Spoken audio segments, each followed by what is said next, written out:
अभी आप सबने ये को सुन रहे थे ऑडियो को, क्योंकि आप सब लोग सुने ही होंगे, कोई नई चीज़ें है नहीं, सिर्फ आप सब लोगों के स्मरण के लिए मैंने इसको दोबारा आप सब लोगों को सुनवाया। इस समय आप सब लोग जान रहे होंगे कि इस प्रदेश के अंदर में लगातार एक आंदोलन चल रहा है। जब से रूपा तिर्की जी की हत्या हुई है और रूपा तिर्की हत्या के मामलों की जांच सीबीआई से हो, प्रारंभ के दिन से ही वो चल रहा है। जब हत्या हुई उनके परिवार के लोग साहेबगंज पहुंचे तो लिखित में उनकी मां ने वहाँ थानेदार को, एसपी को दिया। उसमें से 3 लोगों का नाम उसमें डाला गया, जिसमें से एक नाम तो वो था जो राज्य के मुख्यमंत्री है, उनके विधायक प्रतिनिधि, और उसके साथ साथ पार्टी के भी शायद वो सचिव हैं, पंकज मिश्रा का उसमें नाम दिया। लेकिन आप सबको ध्यान में होगा कि आश्चर्य है कि बाद के दिनों में, पहले तो उस पर एफआईआर नहीं हुआ, एफआईआर किस पर हुआ, नॉन एफआईआर हुआ, और बाद में जब एसपी ने प्रेस रिलीज को जारी किया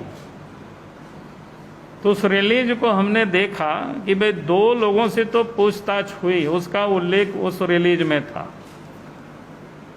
लेकिन जहां उनके रूपा तिर्की की मां ने जो लीक करके दी थी, जिसमें पंकज मिश्रा का नाम था, लेकिन साहेबगंज के पुलिस पदाधिकारी ने उस नामों की बिल्कुल उस प्रेस रिलीज में कहीं चर्चा ही नहीं की। इसका अर्थ तो ये होता है कि उनसे पूछताछ भी नहीं किया गया।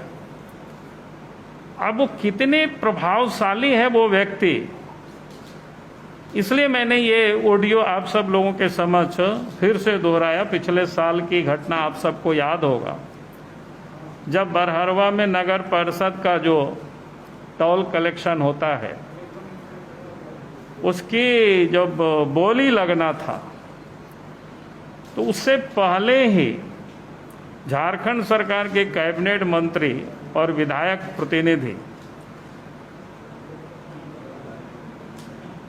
जब टेलीफोन से, मंत्री जी ने टेलीफोन से बात किया और उसके टेलीफोन फिर पंकज मिश्रा को दिया, और फिर शंभू भगत और उन दोनों में जो बात हुई अभी आप सब लोग सुन रहे थे। आप सोच सकते हो कि कितनी ताकतवर है वो व्यक्ति। जहां मंत्री के मोबाइल से मंत्री बात करते हैं और मंत्री फिर कहते हैं कि लीजिए आप इनसे बात कर लीजिए, इसका अर्थ ये होता है कि कैबिनेट मंत्री से भी कहीं वो अधिक मजबूत है पंकज मिश्रा। और उसके बाद जिस दिन जो नीलामी हो रहा था, उस दिन की घटना आप सबको पता है। अभी जिस प्रमोद मिश्रा की यह बात हो रही है, जो डीएसपी, उस समय जितनी भी बरहरवा की तरफ आने वाला रास्ता को पूरा पुलिस से रोक दिया था, जैसा कि कोई वहां नीलामी होगा वहां तक पहुंच नहीं सके शंभू भगत। लेकिन वो भी मजबूत थे और मोटरसाइकिल से वहां पहुंचे। इसके बाद मारपीट हुआ। मारपीट होने के बाद उन्होंने थाना में केस किया।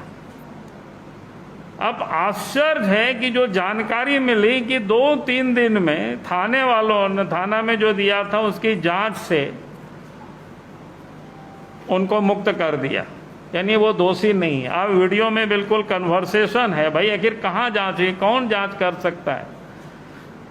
जहां इतनी दबाव उनके विरोध में, क्या कर सकते हैं आप समझ सकते हो। उस केस को लेकर के हमने लोकायुक्त को भी पत्र लिखा था, लोकायुक्त ने भी गोड्डा के एसपी को दिया था।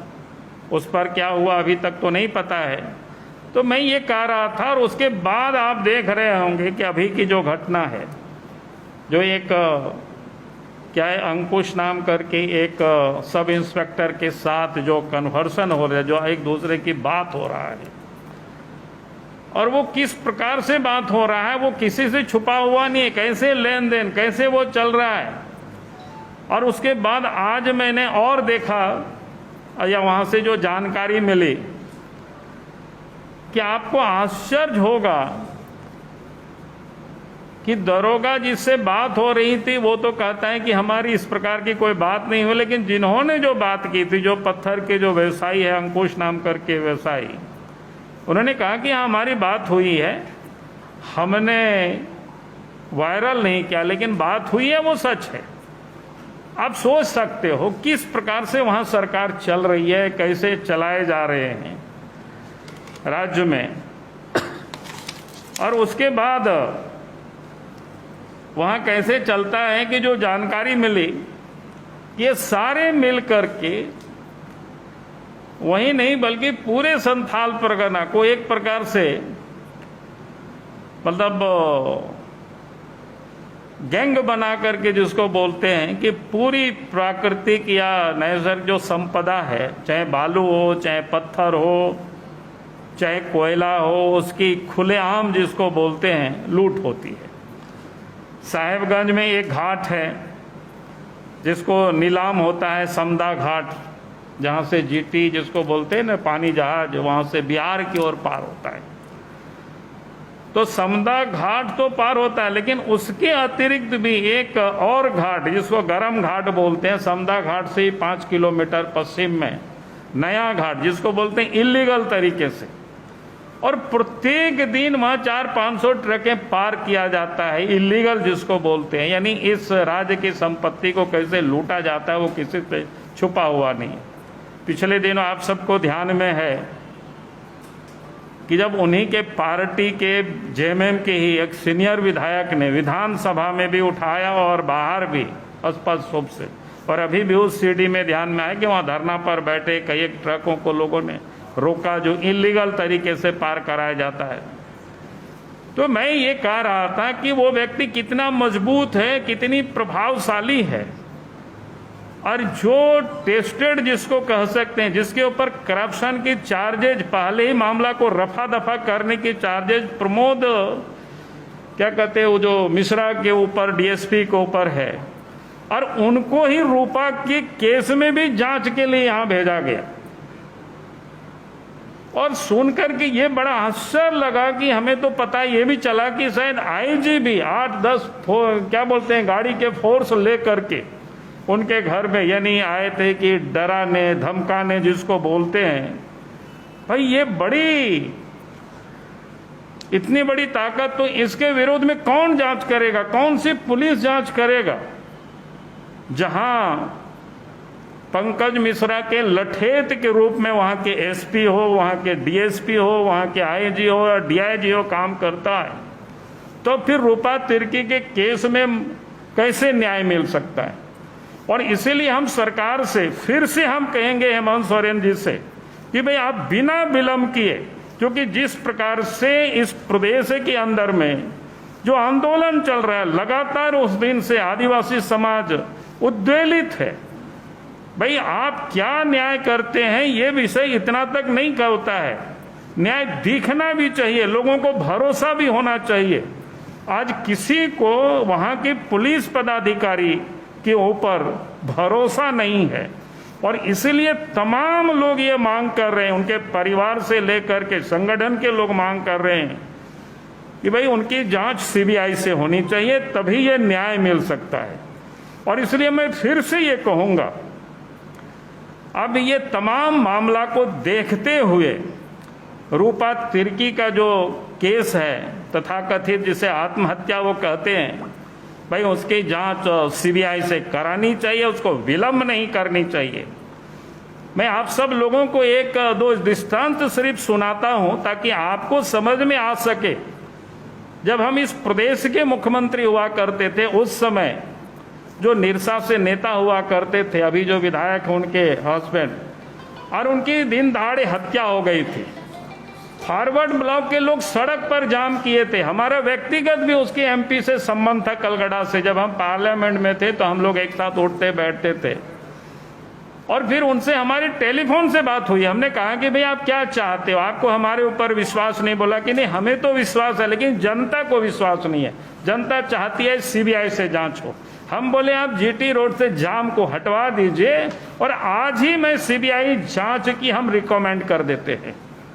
और फिर हम लोगों ने उसको रिकमेंड किया, फिर सीबीआई जांच हुई, वो सबको पता है। दूसरी घटना मैं आपको बताता हूं, महेंद्र सिंह माले के लीडर थे और उनकी हत्या हो गई थी। और उस समय माले के लोग वहाँ के एसपी गिरिडीह के थे और फिर अप्रत्यक्ष रूप से हम लोगों के लीडर जिसको बोलते रविंदर राय थे, उनके और लोग सब लोग क्या कहते हैं भोपू को लोग किए हुए थे कि भी इस हत्या में।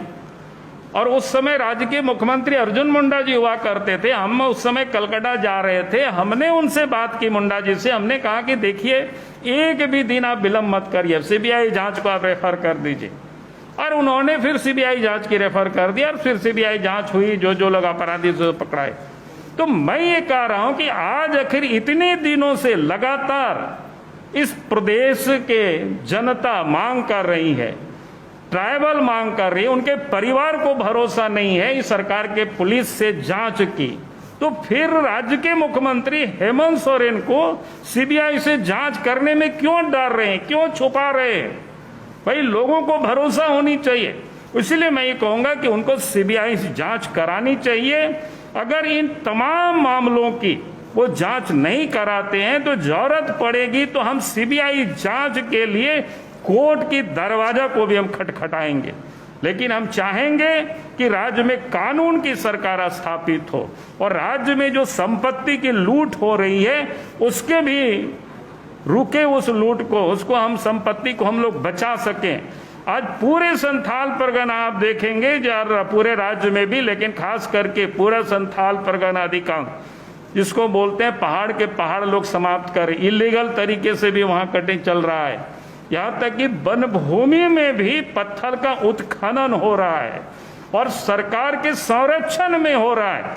और ये पैसा राज्य के सत्ता में बैठे हुए लोगों के तिजोरी में पहुंच रहा है, राज्य के खजाना में नहीं आ रहा है। और इसीलिए इस प्रकार की लूट होते अब हम सब लोग देख नहीं सकते हैं और लोगों को न्याय नहीं मिले ये भी देख नहीं सकते। इसलिए हमने ये तमाम मुद्दों को आप सब लोगों के समक्ष आज रखा है और हम चाहते हैं कि आप सरकार को बिना विलंब किए मामले की आप सीबीआई से जांच करानी चाहिए ताकि रूपा की हत्या का उद्भेदन हो सके।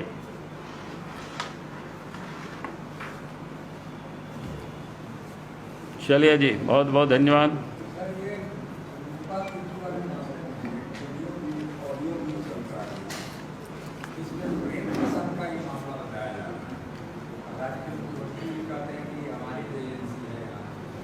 सवाल ये नहीं है कि हम ये कह रहे हैं कि जब पहला तो यही दिखता है जब उनकी मां ने शुरू दिन में लिख करके 3 लोगों का नाम दिया और आपने देखा कि पंकज मिश्रा से तो पुलिस ने पूछताछ नहीं की, तो बिल्कुल साफ है। और मैं कह रहा हूं कि मामला क्या है, ये कैसे न्याय करेंगे जब उनके परिवार को, समाज को, किसी को कोई भरोसा नहीं है कि भाई जहां हमने इसलिए इतने सारे सीडी सुनाए, जो व्यक्ति इतनी दबंग है जिनका दरवाजे में उनके हुक्म से वहां कोई एसपी भी कुछ नहीं कर सकता है, डीएसपी भी कुछ नहीं कर सकता है, उनके लठेत की तरह काम कर रहा है, तो ऐसी हालत में कैसे उनसे पुलिस प्रशासन से जांच की विश्वास की जाए उनकी कहानी। इसलिए हमने कहा कि लोगों की विश्वास बनी रहे शासन के ऊपर, तो एक दिन भी बिना विलंब किए हेमंत सोरेन जी को सीबीआई की जांच को रेफर कर देनी चाहिए केस को। सर, वैक्सीनेशन सर्टिफिकेट पर प्रधानमंत्री की फोटो के साथ मुख्यमंत्री की फोटो लगेगी, इस पर क्या कहना? अरे मैं उस पर कुछ नहीं कह रहा हूँ, मेरा कहना है वैक्सीनेशन ठीक से हो जाए, क्योंकि ये लोग तो पहले अफवाह उड़ा दिया था कि बीजेपी वैक्सीन है, मोदी वैक्सीन है।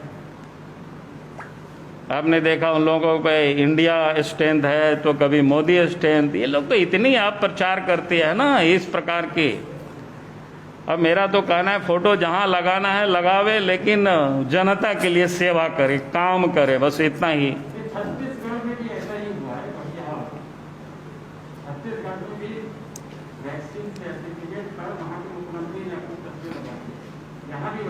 thefollowup.in. Like, share, and subscribe. www.thefollowup.in